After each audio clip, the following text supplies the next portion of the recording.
Alors, si tu es nouveau ici aujourd'hui, si c'est ta première fois à l'église CCH, eh bien, sens-toi à l'aise, sois le bienvenu. Il y a une table de bienvenue qui est faite explicitement pour vous. Alors, si vous avez des questions, si vous voulez rencontrer quelqu'un, si vous voulez juste poser des questions ou quoi que ce soit, il y a une table de gens merveilleux qui sont là pour vous accueillir à ce sujet. Deuxièmement, on va continuer avec les soirées Reset cette semaine, mardi à 19h à nos locales à Laval. Alors, si tu es intéressé à approfondir ta foi d'une manière un peu plus concrète, un peu plus approfondie, tu es le bienvenu ce mardi à 19h. C'est gratuit. Tout ce qu'il faut que vous fassiez, c'est juste de vous inscrire sur le site web. Alors, vous serez les bienvenus et Pasteur Laurent va vous donner un enseignement excellent à ce sujet-là aussi. Alors aujourd'hui, pour le service, on va avoir Pasteur Laurent qui va nous amener une exhortation. Alors, si vous vous sentez bénéfié par quelque chose, dites Amen, tapez les mains. Premièrement, ça encourage le prédicateur. Et deuxièmement, ça augmente le dynamisme.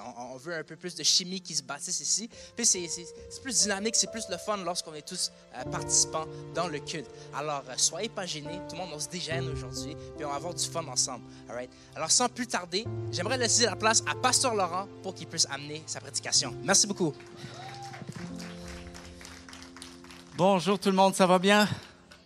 Yes! Combien sont heureux d'être ici aujourd'hui? All right. Bon, vous allez constater à ma voix que je suis plus fragile. Ce matin, je n'ai pas la COVID, je me suis testé plusieurs fois, mais j'ai bel et bien un virus, donc je ne veux pas vous filer non plus quelque chose. C'est pour moi une joie, même si ma voix va vous faire sentir peut-être que j'ai pas le goût d'être là. Tu sais, des fois, le ton de la voix, on se dit, il n'a pas l'air dedans, il n'a pas l'air très en forme.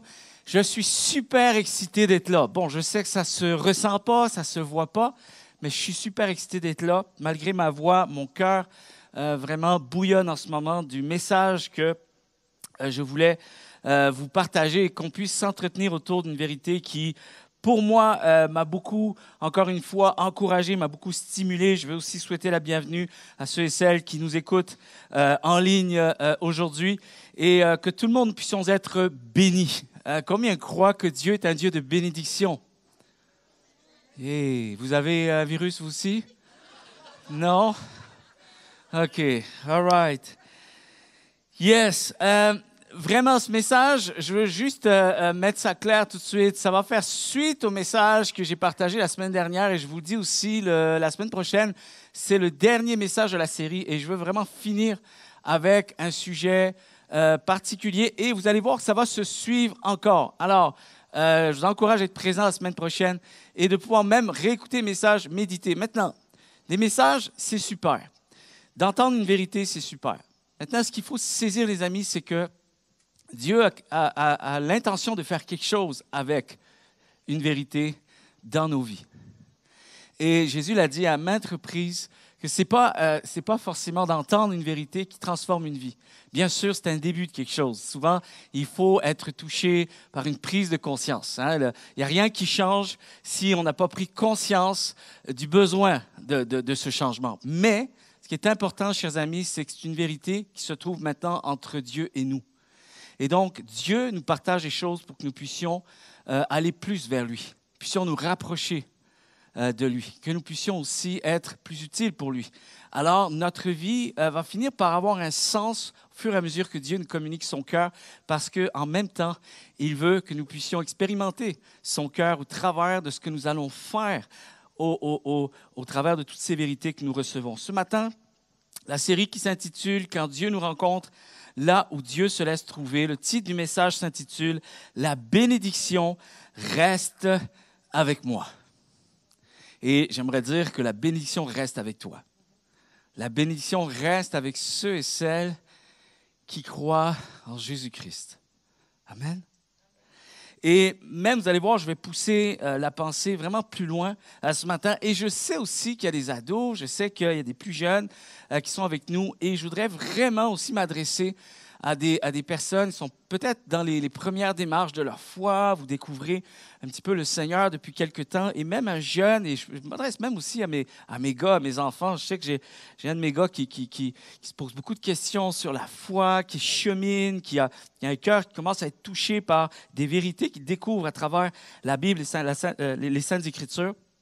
Et je voudrais m'adresser à tout le monde. Et avant d'aller plus loin, vous savez, on a eu un petit staff d'équipe cette semaine, dans le fond, qui vient de passer. Et Pasteur Éric Lafleur nous a amené un partage. Puis en fait, c'est le verset que je voudrais juste mentionner. Il a apporté le verset dans Marc, chapitre 9, verset 24. C'est un homme qui vient auprès de Jésus parce qu'il est désespéré pour son enfant. Son fils qui est animé d'un esprit démoniaque et il a perdu l'usage de la voix, il n'entend plus également. Et il vient demander à ce que Jésus fasse quelque chose pour lui. Et c'est incroyable comment Jésus essaie de voir où en est cet homme au niveau de sa mesure de foi. Est-ce que tu crois que je peux faire quelque chose? Et cet homme va dire, oui, je crois. Mais en fait, il y a une phrase qui me plaît énormément. C'est empreint d'humanité, mais en même temps, il y a beaucoup de foi dans ça parce que ça ne va en aucun cas limiter Jésus de pouvoir faire quelque chose d'extraordinaire. Et en même temps, non seulement l'enfant de cet homme va être délivré, va être guéri, et en plus, cet homme va aussi comprendre encore plus ce que Dieu est pour chacun d'entre nous. Et il va dire cette phrase, il dit, je crois, mais aide-moi à croire. Je ne sais pas pour vous, mais parfois c'est libérateur de voir qu'il y a de tels exemples aussi dans la Bible et qu'on voit que Jésus n'a pas réprimandé cet homme. Au contraire, il a fait quelque chose pour cet homme. Il a accueilli cet homme. Et cette prière était tout aussi empreinte de foi parce qu'elle était absolument authentique, pleine de sincérité. Il y avait vraiment un cœur à cœur à ce moment-là. Et c'est fou parce que il y a d'autres versions, ça dit, je voudrais croire, mais donne-moi, j'ai pas assez de foi. Ce qu'ils veulent dire comme ça, j'ai pas assez de foi. Donne-moi la foi pour croire à ce que tu veux pour moi. Et une des choses que j'aimerais vous dire ce matin, premier point, j'ai juste 2 points ce matin, mais premier point, une grande vérité, c'est de croire que Dieu est attaché à moi.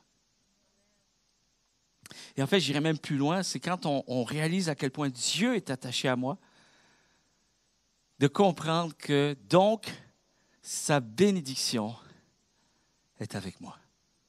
Amen. Et je vais vous raconter une anecdote. C'est sûr que, bon, c'est un peu cocasse et tout ça. Là, je vais le dire, je suis pas assez dedans. Là, mais en tout cas, d'habitude, quand je raconte des fois des histoires, je suis dedans parce que ça, c'était vraiment une histoire qu'après coup, je réalise, même après les années, là, cette histoire-là, tu sais, j'en ris aujourd'hui. Mais, vous savez, j'ai eu des grands-parents du côté de mon père qui a toujours eu Moi, j'ai toujours connu mes grands-parents avec des problèmes de santé. Mon grand-père a eu un accident de moto très, très jeune. Et du coup, il s'est retrouvé dans un hôpital et il a rencontré ma grand-mère, donc sa femme, parce qu'elle était infirmière à ce moment-là. Ils se sont rencontrés là et à cause d'une vie un peu compliquée, il a perdu beaucoup de motricité. Finalement, il était considéré comme handicapé. Il ne marchait plus vraiment bien et tout ça. Alors, il a eu une vie un peu compliquée. Il s'est tourné vers l'alcool, vers la cigarette, tout ça. Fait qu'il s'est magané la santé et très vite, sa santé s'est tellement détériorée que ça a été aussi difficile pour ma grand-mère. Et ma grand-mère aussi a eu vraiment une santé fragile. Donc, au fur et à mesure, à force d'être toujours prendre soin des autres et tout ça, elle aussi, sa santé s'est détériorée. Donc, j'ai toujours connu mes grands-parents la plupart du temps assis ou allongés. Je ne les voyais pas vraiment bouger beaucoup. Ils souffraient aussi, mais ils ne se plaignaient pas trop, mais ils souffraient. Et à un moment donné, moi, c'est la première fois que je voyais ça. Je savais que ma grand-mère était catholique à l'époque et elle était vraiment, elle croyait beaucoup en Dieu. Et je savais, on était déjà allé dans les églises catholiques, j'avais vu à quoi ça ressemblait un curé, un prêtre. Mais là, j'étais surpris, j'avais 11 ans. C'est la première fois que je voyais un curé venir à la maison. Et là, je ne comprenais pas. J'ai dit, mais OK. Puis c'est moi qui ai ouvert, tu sais. Puis moi, ma grand-mère ne m'avait pas averti. Et que là, je vois un grand monsieur avec une toge, toutes sortes d'ornements dessus. Il y avait plein de trucs avec des accessoires. Je dis, oh, qu'est-ce que c'est ça? Je ne savais pas s'il fallait le faire rentrer ou pas. Ma grand-mère dit, non, c'est le monsieur curé, tout ça. Mon père rentré. Puis je voyais toute l'ambiance, l'atmosphère avait changé. Tout d'un coup, c'était comme si Jésus était rentré dans la pièce. Puis là, c'est comme beaucoup d'attention, beaucoup d'hospitalité. Moi, je ne comprenais pas. Et là, en fait, elle m'explique, oui, mais tu comprends, il va venir bénir la maison. Moi, je n'avais jamais vu ça. Et en fait, vous allez voir une image à l'écran. Moi, j'appelle ça la petite clochette. OK, la clochette de bénédiction. Je ne sais pas si vous l'avez sur le PowerPoint, il y a une image que j'ai mise. Clochette de bénédiction, ça ne s'appelle pas comme ça, OK? Mais moi, je l'ai intitulé comme ça depuis ce jour-là. En passant, vous allez comprendre pourquoi. Et en fait, c'est ce qu'on appelle l'encens de bénédiction, OK?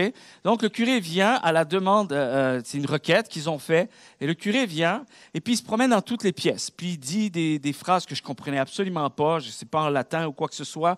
Et puis, il se promenait dans toutes les pièces, puis il secouait la petite clochette. Ça faisait un peu de bruit, puis en même temps, il y avait des pafs, comment on dit, des taffes d'encens. Et moi, je suis là, j'ai 11 ans, mais qu'est-ce qu'il fait? C'est quoi cette histoire? Et j'essaie de comprendre. J'ai dit, mais qu'est-ce qu'il fait? Ah, il est en train de nous bénir. Oh! Moi, 11 ans, j'ai dit, wow, hey, c'est super. Okay, il a attiré mon attention. Puis c'est allé super vite. Et là, il demande l'aumône. OK? Donc là, il faut donner un petit quelque chose. OK?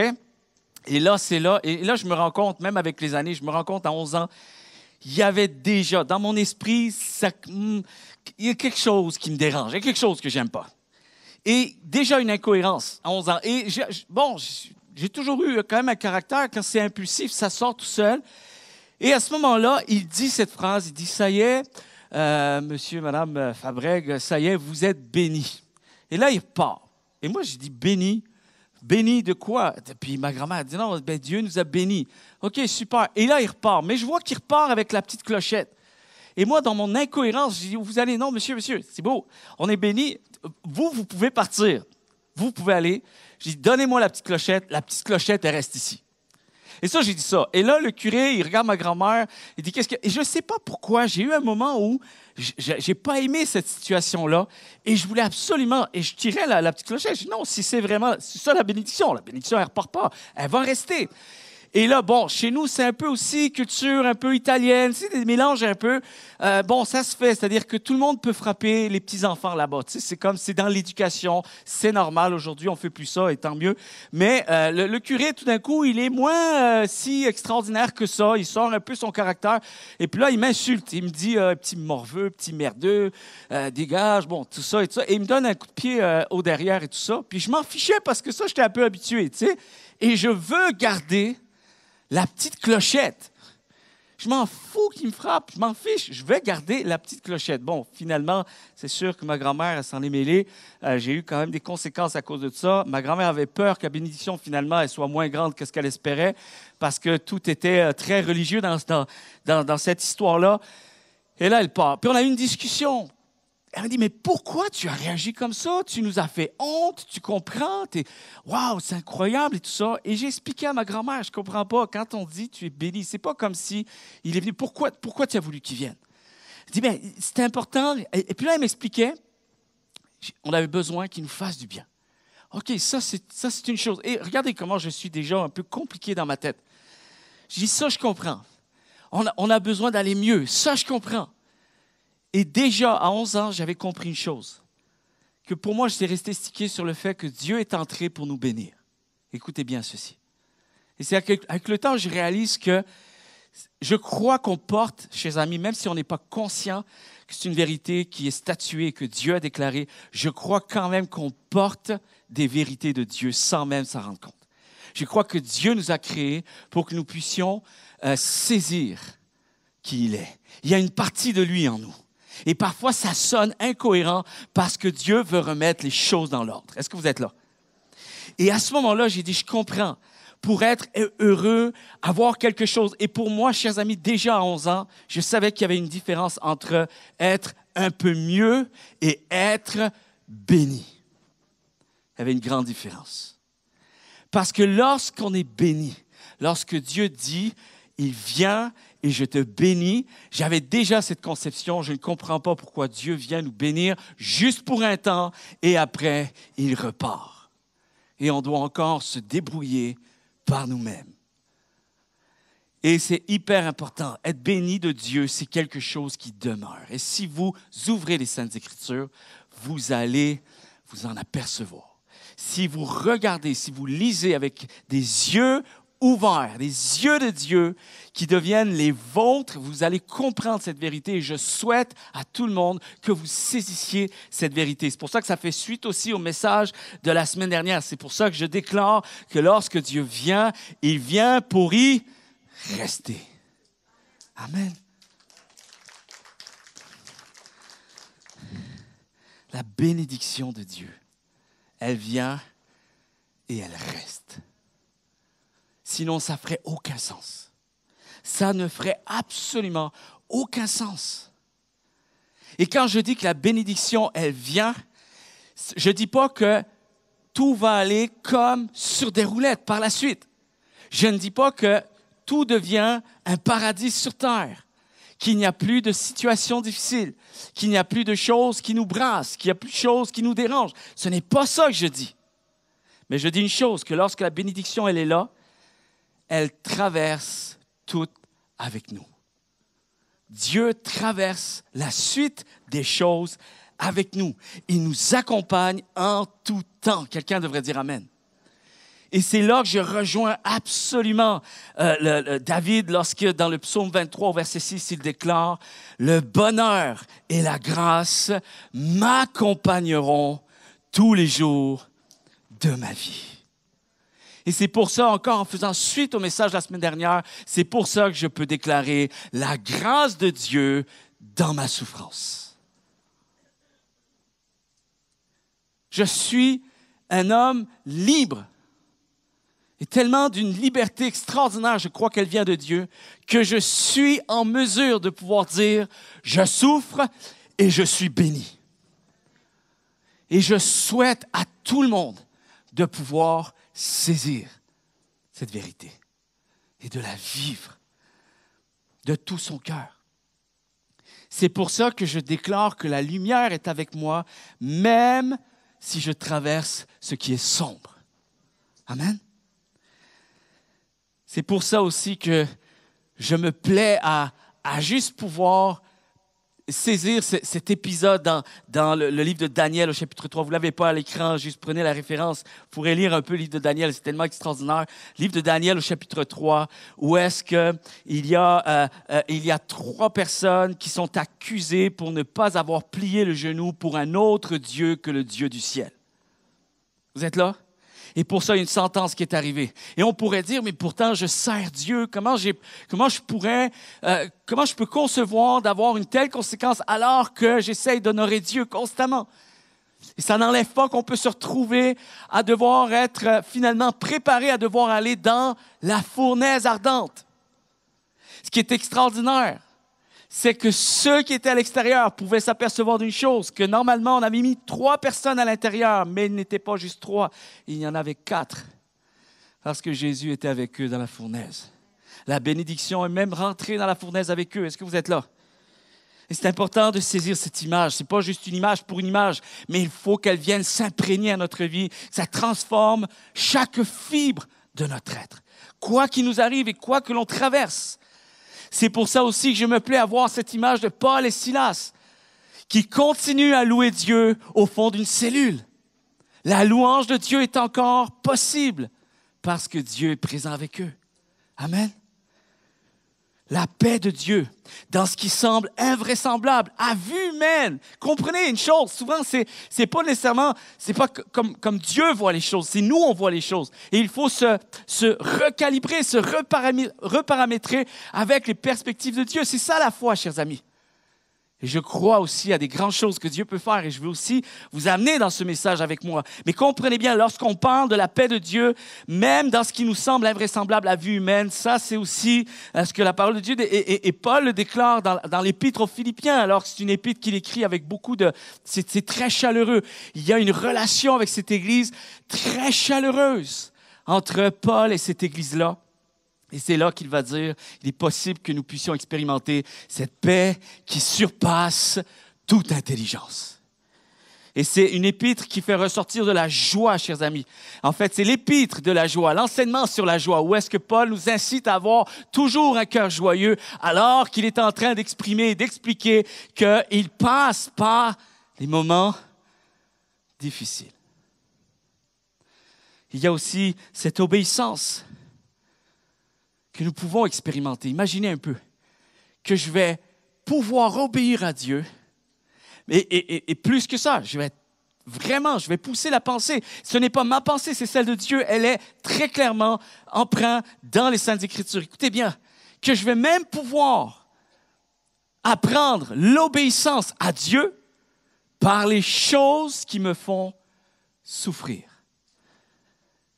Et le premier modèle, premier exemple qui a ouvert la voie pour que je puisse moi aussi trouver les repères nécessaires et tout le soutien et l'aide et la fidélité de Dieu pour pouvoir entrer dans cette souffrance qui devient en même temps une grande bénédiction. C'est exactement ce que l'auteur aux Hébreux, au chapitre 5, au verset 8, va le déclarer, que même le Fils de Dieu, lui qui était le Fils de Dieu, a appris l'obéissance par les choses qu'il a souffertes. Et il y a aussi toute cette persévérance dans l'épreuve, chers amis. Vous savez, dernièrement, on a fait un dimanche qu'on a voulu garder une pensée. Hein? Je sais qu'on l'oublie souvent parce qu'on n'est pas dans la même réalité, mais tous ces chrétiens dans le monde qui sont persécutés pour la foi, ils ne sont pas du tout dans les conditions dans lesquelles nous sommes et qui n'ont pas le temps de juste regarder à des petits détails qui pourraient les chicoter. Non, aux autres, ils vivent vraiment une dimension de foi et c'est presque, on va dire, c'est devenu vital pour eux. Jésus est devenu quelque chose de vital pour eux. Au-delà de la condition humaine, au-delà de la condition de leur vie, Jésus a réussi à transcender tout ça. Jésus est devenu plus grand que toutes ces choses-là.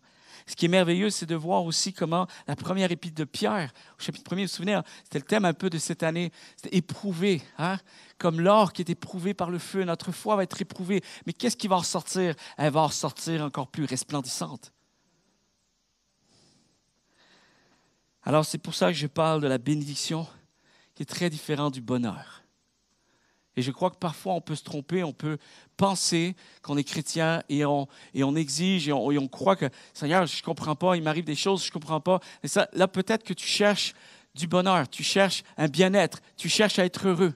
Et j'aimerais vous dire ce matin que être heureux, oui, c'est possible. Hein? On va avoir des moments heureux. Combien ont déjà vécu des moments heureux? Puis combien d'ici ont déjà aussi vécu des moments moins heureux? OK, puis c'est pas de manquer de foi de dire « Hey, je suis moins heureux en ce moment ». Par contre, là où je voudrais que tu saisisses, tu peux malgré tout dire « Mais je suis toujours béni ». C'est différent. Je ne sais pas si vous arrivez à le comprendre. J'espère de tout mon cœur. Je demande à Dieu aussi que l'Esprit de Dieu vous révèle ça dans votre cœur. Je ne suis que le porte-parole ce matin, mais Dieu est là avec nous aujourd'hui par sa présence et peut toucher un cœur au point que nous en ressortions avec une révélation profonde. Il peut avoir des moments divins comme ça, où est-ce qu'une vérité n'a pas été seulement là pour effleurer mon oreille, c'est une vérité qui a profondément touché mon cœur et ma vie va en être transformée à partir de ce jour. La bénédiction, elle vient lorsque vous connaissez Dieu. Ça n'a rien à voir avec ce qui vous arrive. La bénédiction, on dit, OK, là, bénédiction égale Dieu. Et c'est vraiment dans cette optique. Et la bénédiction, elle vient lorsque nous nous savons attachés à Dieu. Je n'ai pas permis à personne d'autre que Dieu et Dieu seul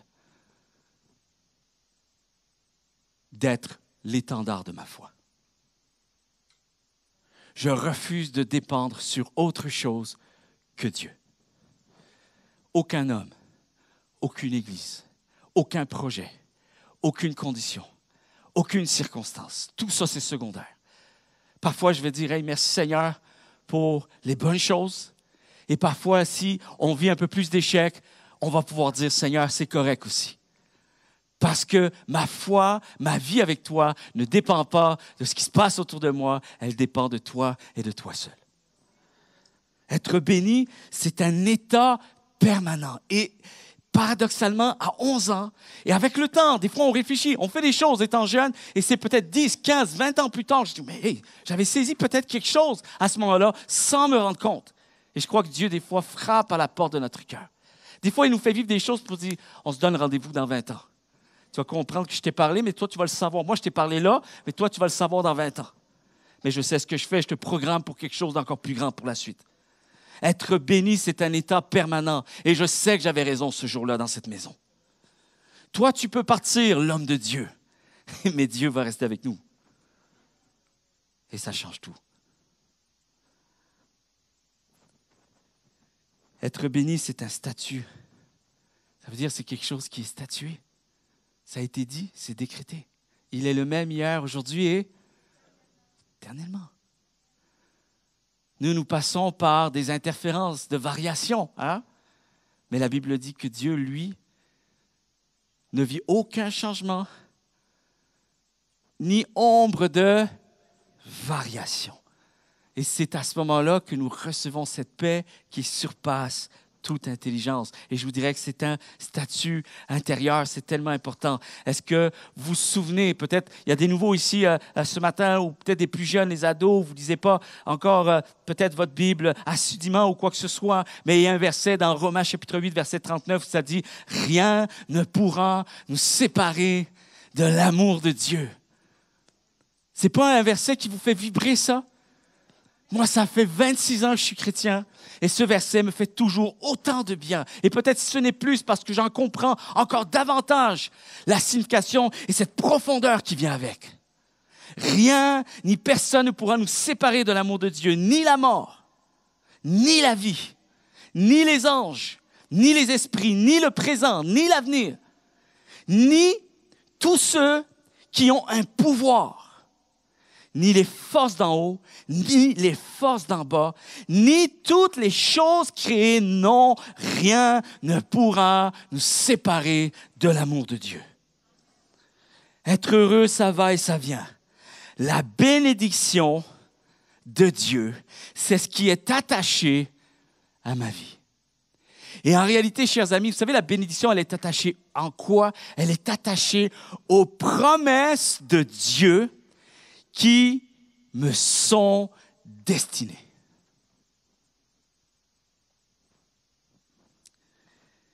Les promesses de Dieu, la bénédiction de Dieu, elle sera toujours là pour ceux et celles qui aiment Dieu. Et je vais vous partager tantôt ce principe de bénédiction par contraste. Peut-être c'est quelque chose que vous n'avez jamais saisi. Quand on va au collège biblique, lorsqu'on pousse un petit peu plus les études, il y a cette théologie qui nous est enseignée. Et moi, c'est quelque chose qui a vraiment touché, transformé encore plus ma vie. Ceux qui aiment et qui espèrent en lui.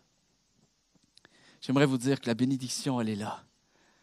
À toi qui as appris à accueillir et accepter les desseins de Dieu pour ta vie. Marche avec cette assurance. Au-delà de ce qui t'arrive, marche avec cette assurance. Quand tu pries, prends autorité sur cette vérité. Rappelle-toi cette vérité. David faisait ça. Hey, mon âme, il parlait à son âme. Mon âme, rappelle-toi, souviens-toi de Dieu. Ses plans pour nous. Combien croient que sans une vie au centre, sans une vie avec Dieu au centre, tout devient alors aléatoire. Et des fois, je me pose parfois la question, vous savez, sans vouloir condamner, sans vouloir être trop dur ce matin, mais quand même, lisez les Saintes Écritures, vous verrez que par moments, il y a quand même des principes qui nous sont adressés, où est-ce que tu vas vivre selon ta foi. Je ne sais pas si vous voyez un peu. Hein? Oui? Non? Ça va? Oui. Puis, en réalité, là, c'est que même parfois, qu'un tel homme n'espère pas vivre grand-chose avec Dieu s'il est toujours en train de croire, je crois plus, je crois plus. C'est comme, Une feuille un peu ballottée à droite et à gauche. Là, je ne veux pas vous donner des versets tout cuits, tout ça. Là, je veux juste le vulgariser parce que c'est juste simple à comprendre, en fait. Je ne vois pas en quoi on devrait être tiraillé par ce principe ou se sentir moins aimé de Dieu. Au contraire, Dieu nous aime beaucoup, mais ce sont des principes tout simplement logiques. C'est cohérent, non, il me semble? On s'accroche ou on ne s'accroche pas. Tu sais, c'est comme, on a les raisons de s'accrocher, all right? Alors, il faut profiter de ces raisons-là. Et ce n'est pas nous qui faisons la différence. On va toujours statuer qu'on est petit, on sera toujours petit, on sera toujours faible. On aura toujours besoin que Dieu fasse la différence dans notre vie. Mais une des choses que je veux croire, c'est toujours que Dieu m'aime et que Dieu, le jour où il m'a touché, ou du moins il s'est révélé à moi, parce que Dieu m'a toujours aimé. Mais le jour où j'en ai pris conscience, maintenant, il faut que je saisisse que, encore plus aujourd'hui, alors que je ne le réalisais pas, Dieu m'aimait. Maintenant que je le réalise, c'est certain que je ne vais pas douter de cet amour. Vous êtes là? Et c'est là qu'on saisit finalement que je peux croire. Je peux croire à tout ce que Dieu dépose sur mon cœur. Je peux y croire. Combien veulent y croire avec moi ce matin?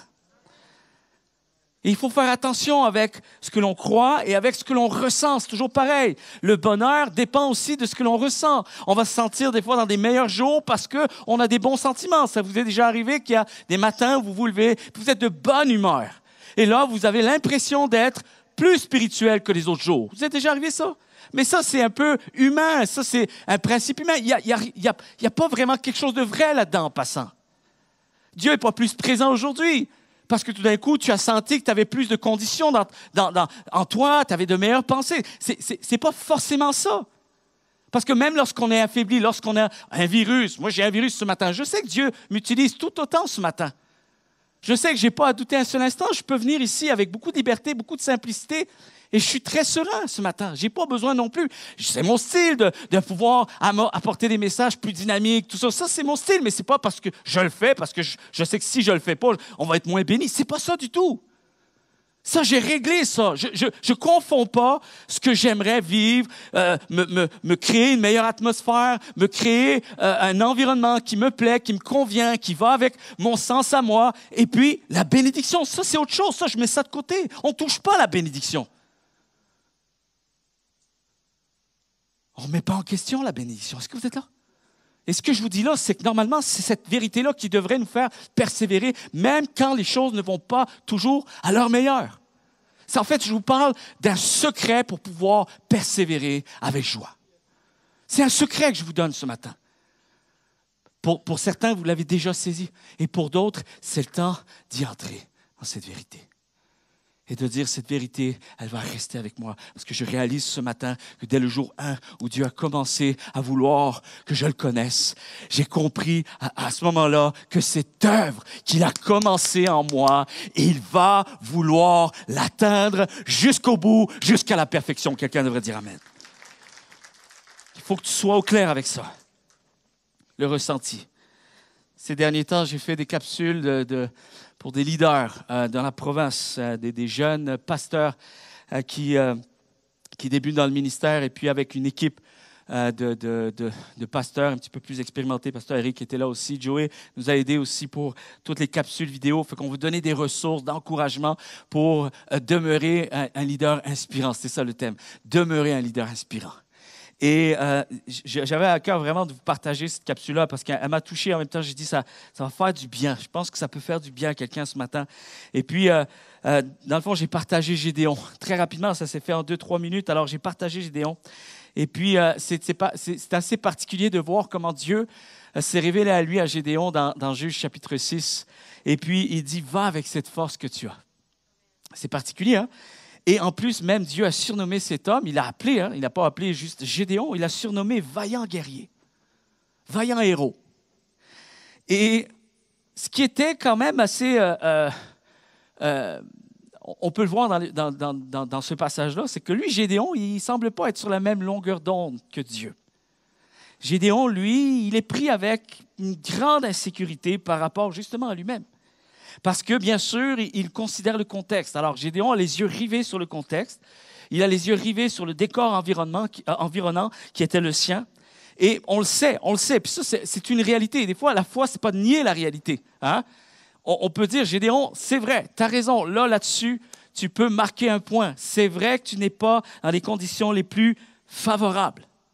C'est vrai que Gédéon aurait aimé être dans des conditions un petit peu plus optimales, mais ce n'était pas le cas à ce moment-là. Et ce que ça a fait, c'est que Gédéon est tombé dans le piège parce que toutes ces choses ont fait en sorte que ça a fini par influencer sa mesure de foi pour la suite. Et même la mesure de foi, elle n'était pas suffisante pour pouvoir visualiser la suite et maintenir le cap que Dieu était en train de mettre dans son cœur.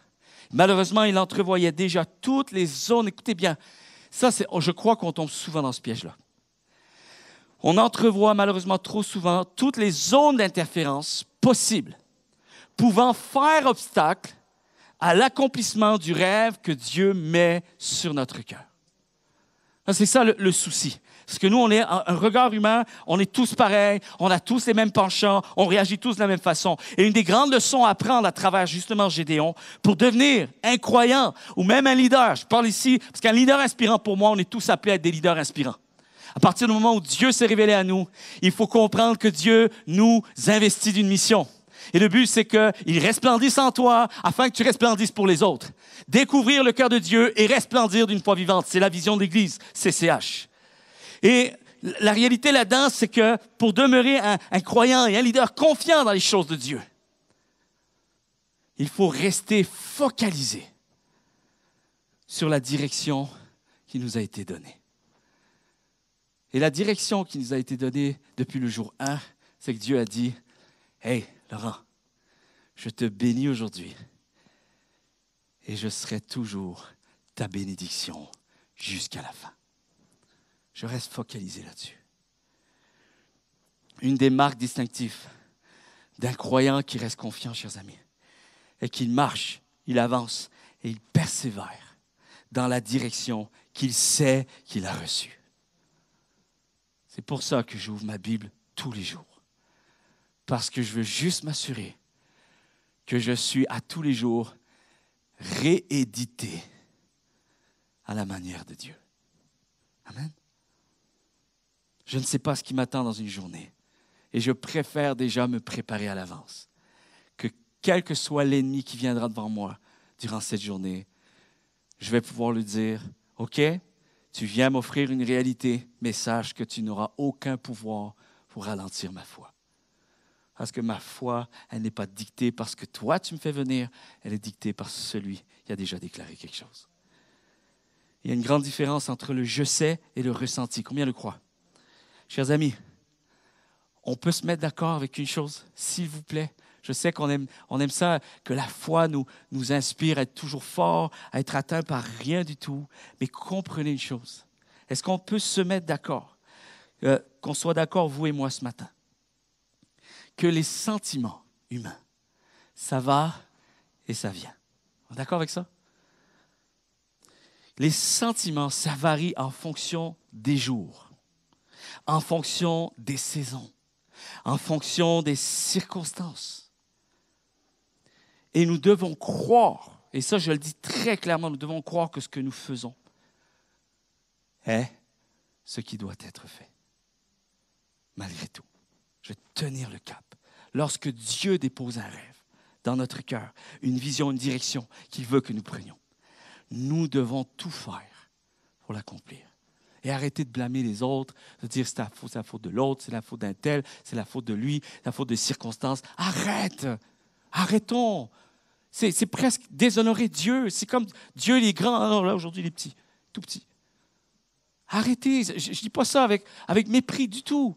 Parce que je dois faire cet exercice très souvent dans mon cœur. Pour pas que je garde du mépris, je dois relâcher des choses. Puis arrêtez de vouloir essayer d'atteindre un parcours parfait. Vous n'y arriverez pas. Qui a dit? D'où ça sort, ça? Dès qu'on voit une imperfection, Dieu n'est pas là. Où est-ce que tu vois ça? Je vois que de l'imperfection au travers de ce que Dieu choisit. Dieu n'a choisi que de l'imperfection pour montrer que lui était parfait au-delà de ce que nous étions. Vous êtes là? Ça va? Oui. Ça devrait bien aller en tout cas. Demeurons fermes, même si nos pensées demeurent plus sombres. Amen. Même si rien ne présage un changement à l'horizon. même si nos yeux ont tendance à vaciller vers ce qui ne va pas. On est très fort pour ça. On analyse tout ce qui n'est pas encore là, tout ce qu'on aimerait qu'il y ait, on ne comprend pas, il manque toujours un pourcentage de quelque chose, tout ce qui demeure encore bien imparfait. Demeurez ferme, même si les gens autour de vous ont une autre opinion de vous. C'est possible, ça aussi. Sans que vous sentiez que Dieu vous aime moins. On pense toujours que Dieu aime plus les autres. Vous êtes là? Je vous fatigue avec cette phrase. Hein? Même si les autres ont une autre perspective que la vôtre. Je vous dis ce matin, persévérez dans la direction que vous savez qu'il faut prendre. Vous savez. Crois en tes rêves. Crois surtout en ce que Dieu dit de toi. Crois en la direction que tu dois prendre. Spécial parce que il y a plusieurs, peut-être 3 ans de ça, j'ai un ami qui m'a appelé, puis je suis allé prêcher un message dans une région au Québec. Et puis, il a tellement été inspiré. C'est un chansonnier. Il écrit des tunes. Et puis, il m'a appelé pour savoir s'il pouvait s'inspirer du message pour faire un chant. Et en fait, c'est le refrain. C'est une phrase qui revenait parce que c'est une phrase que je disais dans un message. Puis il dit, voilà, je la prends texto comme ça. Fait que j'ai besoin de demander les copyrights. C'était très drôle en même temps. Il n'y avait pas besoin, mais tu sais, en même temps, on a discuté. Et le refrain était ceci. C'était, je sais que tu sais. Il s'adresse à Dieu. Il dit, je sais que tu sais. Et cela me suffit. Je sais que tu sais et cela me suffit. J'aimerais dire à quelqu'un aujourd'hui, n'aie pas peur de servir Dieu. Amen. N'aie pas peur de servir Dieu. N'aie pas peur d'accomplir un rêve qu'il a mis sur ton cœur. Je veux vraiment aussi qu'on saisisse quelque chose. Je suis attaché à lui. Non seulement, premier point, il est attaché à moi. 2, je suis attaché à lui. Combien ici peuvent dire « je suis attaché à lui » Hésitation.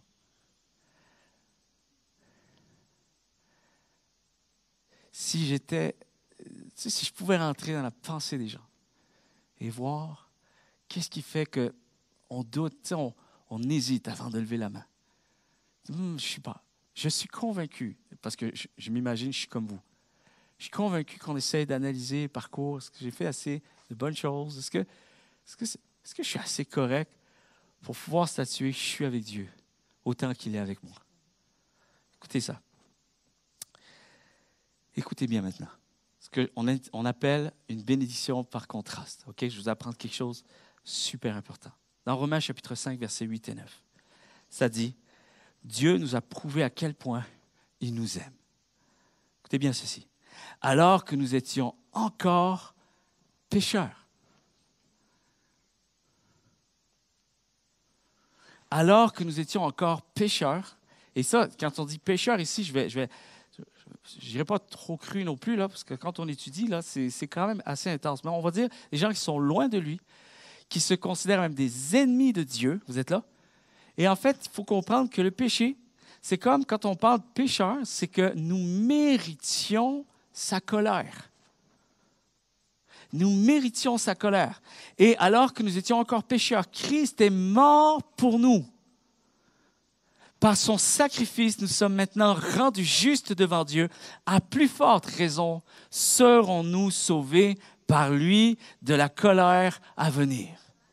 Pendant que les musiciens s'approchent, s'il vous plaît, écoutez bien ceci. Je ne sais pas, retenez cette expression. À combien plus forte raison? À combien plus forte raison? Est-ce que vous savez que parfois, ça vous arrive des fois, vous faites un examen. Vous avez déjà fait des examens, les jeunes, vous êtes à l'école et tout ça. Puis là, c'est les fameux examens. Tu as une question, puis tu as choix multiple. All right? Mais tu ne la connais pas, la réponse. Qu'est-ce que tu vas faire? Tu vas y aller par élimination. Tu ne sais pas exactement laquelle c'est, mais tu sais qu'il y en a, tu sais que ce n'est pas la réponse. Tu élimines la réponse et avec chance, il t'en reste une, c'est la bonne. Des fois, il y en a 2, puis là, tu tires la pièce, puis tu essaies de... Qu'est-ce que c'est pile, je fais là, face une autre. Bon. C'est un peu le même principe ici. Parfois, on n'arrive pas à saisir les choses de front. C'est-à-dire que la révélation, elle n'est pas... Des fois, on doute encore. Des fois, on a de la difficulté. Et c'est fou comment la Bible nous enseigne pour... OK, quand tu doutes, rappelle-toi de ceci. Écoute bien ceci. Super important. Quand vous avez vos temps de prière, quand vous lisez la Bible, essayez de comprendre ce que Dieu a fait hier. C'est pour votre aujourd'hui à vous. Écoutez bien ceci. Jésus a dit à ses disciples, j'ai nourri les oiseaux du ciel. Il ne manque de rien. Écoutez, je prie de tout mon cœur en ce moment que Dieu vous révèle cette pensée, cette vérité. Il va dire, écoutez bien, rappelez-vous. Mais qu'est-ce que je m'en fiche des oiseaux du ciel, moi? Mais Jésus dit non, rappelle-toi. Garde toujours en tête, j'ai nourri les oiseaux du ciel. Tu vas même te rappeler d'une autre chose, écoute bien. J'ai pris soin des lys des champs. Je vous enseigne bénédiction par contraste, par élimination. J'ai béni la première chose que j'ai bénie sur terre. Dieu dit, tu sais c'est quoi? S'il nous parle personnellement, Jean-Baptiste, si Dieu te dit ce matin, tu sais Jean-Baptiste que j'ai béni, la première chose que j'ai bénie sur terre, c'est les créatures des mers. Les poissons, les espadons, les thons, toutes sortes de créatures qui flottaient dans les océans. Tu sais ce qu'il dit aussi, Jésus, ce matin? Je vais vous demander de vous rappeler de quelque chose. Ça passe tellement vite et on ne comprend même pas pourquoi. C'est ça. Quand David ne comprenait pas, qui disait, Seigneur, je ne comprends pas. Pourquoi tu continues à faire réussir les méchants? Alors il dit, alors souviens-toi que j'ai rendu prospères les impies et les méchants. Garde, marque ça sur ta feuille. Mets ça de côté. S'il faut, relis ceci. Rappelle-toi-en à tous les jours. Écoute bien. Les Égyptiens, les Israéliens, les Israélites, quand ils arrivent dans le désert, ils commencent à se plaindre parce qu'ils trouvent à ce moment-là, et comprenez bien, le cœur de Dieu devait être déchiré, mais quand même, c'est une bénédiction pour nous, cette histoire. Saisissez ceci. Les Israélites disent, « Hey, il me semble qu'on mangeait mieux en Égypte. » Alors Dieu dit, « Ah, très bien, marque ceci. Il y avait de meilleure nourriture chez tes ennemis. » Ça va? Vous êtes toujours avec moi? Je continue, je pousse.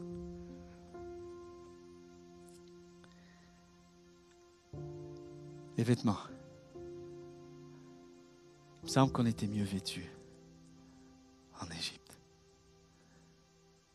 Mais voici maintenant, il fallait qu'ils saisissent quelque chose, que dans le désert, la bénédiction était au rendez-vous. Écoute bien ceci. J'ai nourri les oiseaux du ciel. J'ai pris soin des lys des champs. J'ai béni les créatures des mers. Je t'ai même, en fait, Dieu ne l'a pas fait exprès, mais tu t'es découragé parce que tu m'as vu même bénir ceux qui ne croyaient pas en moi. OK?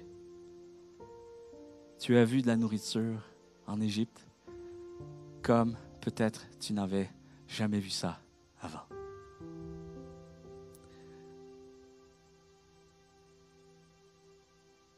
Les Israélites ont reçu une grande bénédiction lorsqu'ils allaient à certaines fêtes à des endroits bien précis. Il y avait la bénédiction à des lieux bien précis. Une grande bénédiction. Voici maintenant la bénédiction par contraste. Dieu dit ce matin. Alors imagine maintenant que j'ai décidé de faire mon habitation en toi. Imagine. J'ai pris soin des lys des champs, des oiseaux du ciel. Imagine comment je vais prendre soin de mon enfant que j'ai créé à mon image. Vous êtes là? tu vas regarder ta circonstance. Et tu vas pouvoir lui répondre enfin à cette circonstance. Hey, peut-être que tu me rends un peu malheureux aujourd'hui. Mais je reste béni. Je reste béni. La bénédiction, elle est là pour rester. À combien plus forte raison aujourd'hui que je le connais, alors qu'il me bénissait avant même que je le connaisse. Et même plus loin que ça, j'allais à l'inverse de son chemin. Et il a tout fait pour que je le connaisse. Il a tout fait pour sacrifier sa vie. Il a tout fait pour que je comprenne à quel point son amour m'a poursuivi depuis le début. À combien plus forte raison aujourd'hui, j'en suis conscient, je vais marcher dans cette victoire, cet esprit triomphant et de vainqueur, plus que vainqueur. Amen. Est-ce qu'on peut se lever tous ensemble?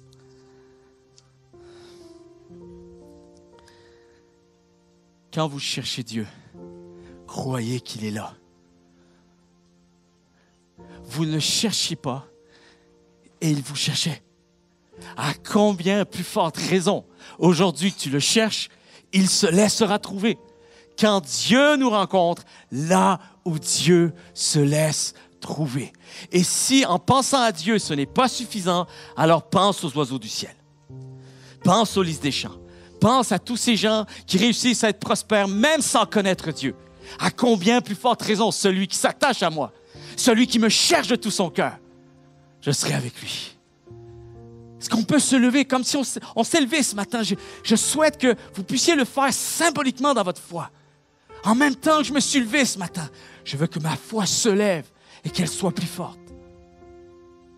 On avait une petite fille, une petite voisine, il y a plusieurs années. Elle était d'un caractère quand même assez intense. Fait que des fois, on aimait ça quand elle était à la maison, puis des fois, on avait besoin d'un break. Puis là, cette journée-là, on était un peu fatigués, puis elle vient toujours assez souvent dans la journée, et puis elle varge dans la porte. Boum, boum, boum, boum. Ça, on s'est dit, il me semble, si on ne répond pas, elle va finir par s'en aller. Non, elle continue. Boum, boum, boum, boum, boum. Et il faisait un peu chaud, c'était l'été. On avait laissé une petite craque de fenêtre. Mais les rideaux fermés, tout ça, donc elle ne nous voit pas. Et elle va jusqu'au bout, la tannante. Elle va et elle pose sa bouche entre la craque. Elle met sa bouche dans la craque comme ça. Et nous, on est dans le salon. Elle est juste là. Bon, ce qu'on fait, ça, on faisait semblant de ne pas être là, mais et elle est juste là. Et elle avait une voix en plus, comme si elle avait un virus. Okay, comme pire que moi ce matin. Et puis elle dit, « Allô? Allô? OK, répondez. Je sais que vous êtes là. Je sais que vous faites semblant de ne pas m'entendre. Je veux jouer avec Gilliane. » On s'est regardé avec Marie-Ève, j'ai comme, hey, c'est pas possible. C'est incroyable. Qu'est-ce que tu penses qu'on a fait? On a inventé une excuse comme quoi on dormait. On dormait pas, tu sais. T'avais pas entendu. Oui, on t'avait entendu. OK, viens-t'en. C'est mieux. Amener, c'est mieux. Maintenant, cette histoire, elle me rappelle comment je peux aussi avoir cet acharnement avec Dieu. Parfois, tu frappes et la porte ne s'ouvre pas tout de suite. Mais tu sais que Dieu entend quand tu le cherches. Tu sais que Dieu entend tes prières. Tu le sais qu'il y a quelqu'un derrière. On ne prie pas un homme invisible. On ne prie pas une légende. On prie un Dieu qui est vivant et vrai. Un Dieu qui est vivant et vrai. Amen. Alors prends tes combats. Regarde-les bien en face. Et au lieu de t'adresser à eux ce matin, va t'adresser à Dieu. Tu sais que Dieu est avec toi. Il entend ta prière. Il va faire quelque chose avec ça. Et j'aimerais qu'on puisse se relever tous ensemble et que notre foi puisse grandir et qu'on puisse dire, Seigneur, aide-moi à croire. Ce matin, tu me donnes un élan de foi. Ce matin, tu me donnes une mesure de foi de plus. Combien peuvent le déclarer ce matin? Seigneur, je veux entrer dans tes voies avec une mesure de foi encore plus grandissante, exponentielle. Seigneur, je suis petit, mais toi, tu es grand. Alléluia. Commencez à prier Dieu. Commencez à élever vos voix maintenant dans ce lieu. Alors qu'on va rentrer dans un temps de chant, de louange. On va répondre par la prière, la présence de Dieu ce matin. Seigneur, tu es celui qui me parle profondément ce matin. Et plus que des mots provenant d'un homme. Seigneur, ce matin, c'est ton esprit qui pousse et qui témoigne à mon esprit que tu es vivant et que tu es bien plus présent que je ne le pensais. tu es avec moi. Tu m'aimes d'un amour éternel. Est-ce qu'on peut le déclarer? Déclarez-le. Déclarez-le à votre âme. Dieu m'aime d'un amour éternel. Il ne cessera jamais de m'aimer. Alléluia. Au-delà de mon ressenti du jour, au-delà de mes sentiments du jour, Seigneur, toi, tu es éternel. Toi, tu as commencé une œuvre que tu comptes bien terminer et achever à la perfection dans ma vie. Je ne comprends pas tout ce qui se passe en ce moment, mais je sais que je suis en route pour l'accomplissement du rêve de Dieu pour ma vie. Est-ce qu'on peut le déclarer, s'il vous plaît, ce matin? Est-ce qu'on peut juste élever nos cœurs pleins de foi pour Dieu? Et si c'est difficile d'élever un cœur plein de foi, alors demande-le à Dieu. Seigneur, comme cet homme qui a prié, Seigneur, je veux croire, mais aide-moi à croire, Seigneur, ce matin encore plus. Parce que je veux t'honorer. Et parce que je veux aussi montrer par une foi resplendissante que tu es toujours vivant, que tu es bien présent dans ma vie, quoi qu'il arrive. Et je veux que ceux qui m'entourent autour de moi reconnaissent que quand tu bénis un homme, ce n'est pas pour l'abandonner en chemin. Quand tu bénis, c'est pour la vie, c'est pour l'éternité. Alléluia. Alléluia. Ouvre ton cœur ce matin. Peut-être un ado. Tu n'as pas besoin d'être parfait. Tu n'as pas besoin d'essayer d'impressionner Dieu ce matin. Je parle quelquefois avec mon fils ces derniers temps. Et c'est incroyable comment l'être humain finit par avoir toujours les mêmes questionnements. Parfois, on a les mêmes doutes, on a les mêmes incompréhensions. C'est aujourd'hui que tu peux dire à Jésus, je veux commencer à vivre pour lui. Parce que je sais qu'il n'attend pas à ce que je sois parfait. Je ne pourrai jamais le devenir. Alors, tant qu'à attendre, je vais commencer ma route avec Dieu. Et puis, il va m'aider. Il va m'aider à avoir foi. Il va m'aider à croire en lui. Mais je sais que Jésus est vivant, qu'il m'a sauvé.